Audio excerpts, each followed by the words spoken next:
Let's do it, let's explore it, let's talk about banned books.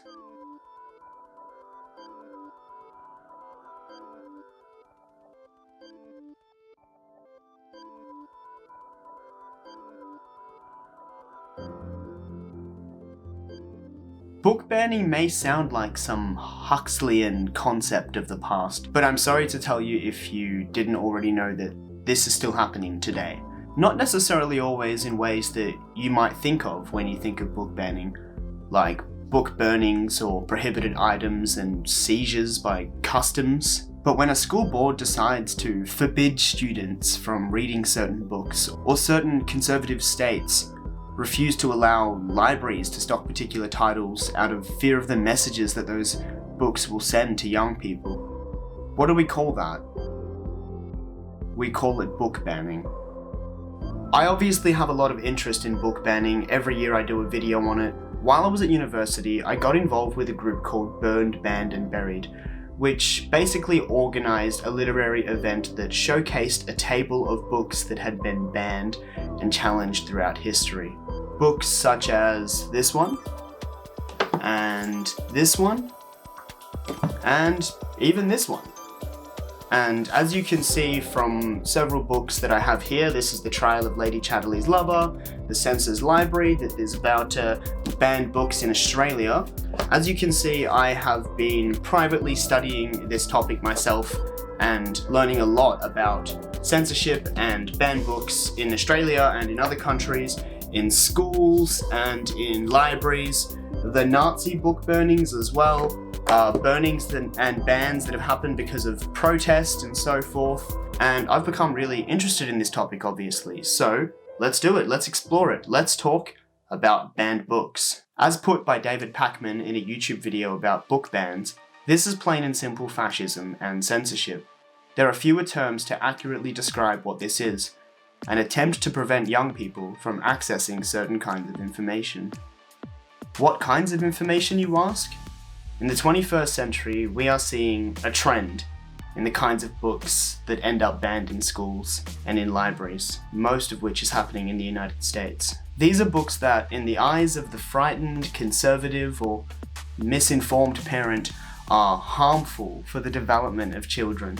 Books they believe are indoctrinating their children into often leftist or progressive ideologies. What these books really are, they are books that do not align with X person's ideas about Y. For instance, there are those who would prefer to teach children sexual abstinence as opposed to safe sex practices, which statistically leads to more consent and fewer STIs. You can tell that I've been watching Sex Education lately. I love that show. Books frequently targeted by censors in the 21st century are often those exploring topics such as racism, gender, sexuality, equality. Books that, in the hands of young people, our future generations, could help smooth over division and hate in an increasingly hostile world of culture wars. I'm making this video as part of the annual Banned Books Week, which is running from the 1st to the 7th of October. The books featured during this week across various spaces have all been targeted for removal or restriction, usually in schools and libraries, but sometimes there are also books that are banned outright by law in some places around the world. The reason we focus on these books is to draw attention to the dangers of censorship and the powers of literature. Banned Books Week was organised by the American Library Association, who for over 40 years have documented the various challenges to literature accessibility and have fought for the freedom to read, which is fitting because this year's theme is Let Freedom Read. To quote the ALA, "When we ban books, we're closing off readers to people, places, and perspectives. But when we stand up for stories, we unleash the power that lies inside every book. We liberate the array of voices that need to be heard and the scenes that need to be seen. Let freedom read." Let me be clear. Book banning is on the rise.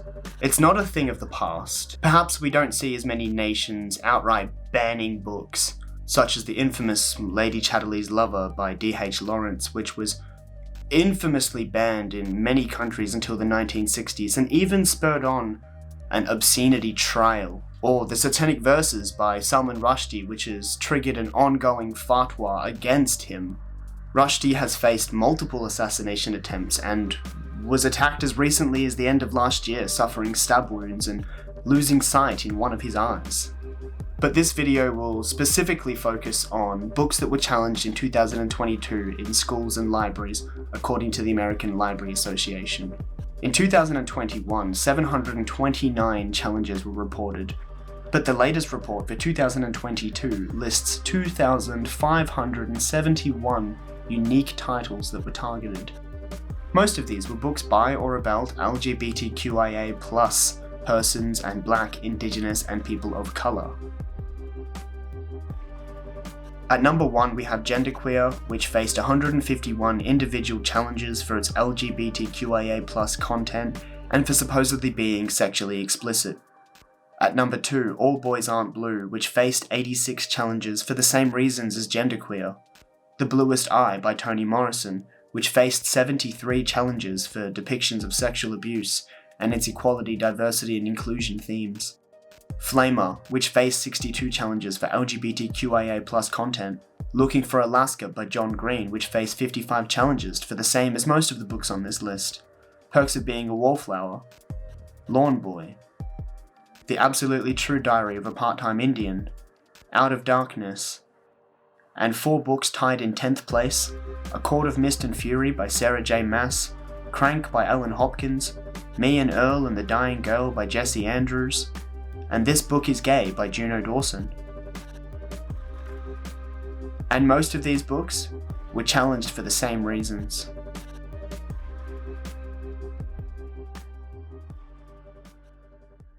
Another book that has been attacked by censors and boycotts, even here in Australia, is Welcome to Sex by Melissa Kang and Yumi Stiles.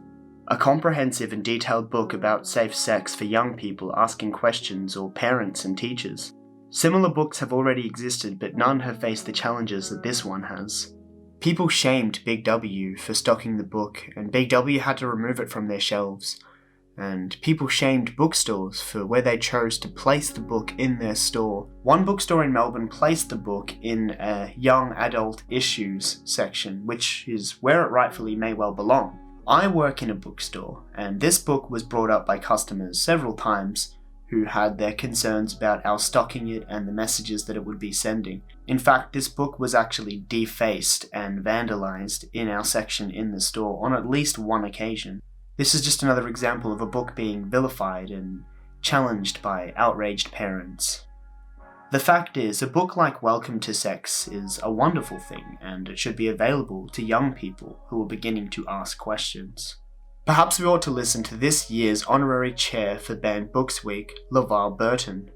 You can support the school librarian. You can support the teachers that are trying to do their jobs. You can support writers and publishers and booksellers. You can buy banned books. There are myriad ways in which you can participate and be counted, stand up and be counted. The most important thing is resist. Don't go for the okie doke. Joy is my message. Amen. Resist. Amen. Resist. Resist. There is only one way to fight book bans, and that is by getting hold of these books and reading them. This is all just knowledge and literature that someone doesn't want you to have because they're afraid it will damage your future. But these books aren't damaging. They are educational, and they should be available for anyone who wants to access them for whatever reason that may be. You can argue there are age limits to these things, but as a bookseller, I would say this is a flawed logic. The fact is, children are already picking up dangerous or misinformed ideals on the schoolyard. I hate to break it to you, but do you know what 8 or 9-year-olds talk about sometimes? It's frightening, it's horrifying. And at this age, when they're introduced to things that they may not yet understand, it's important that we're teaching them the right things. Schools aren't indoctrinating your children. Relax. Schools are facilitating your children so that they don't turn out as broken as the generations that came before them. Parents, just chill out. Take some deep breaths, light a candle, go for a walk, touch some grass. Ask your child what they want. If they want to read a book, you should probably just let them. and be there for them when they have questions. This isn't your chance to tell them who they can or cannot be, what they can or cannot believe. As a parent, it's not your job to try and create little mini-me's. I say this as if I'm a parent, which I'm not, but it's certainly the kind of parent I'd like to be someday. The whole point of parenting, as far as I'm concerned, is to nurture and facilitate and support the growth of an individual human being in a big and frightening world. Who they want to be and what they believe in is of little consequence to you. Let them read, damn it. Let them read.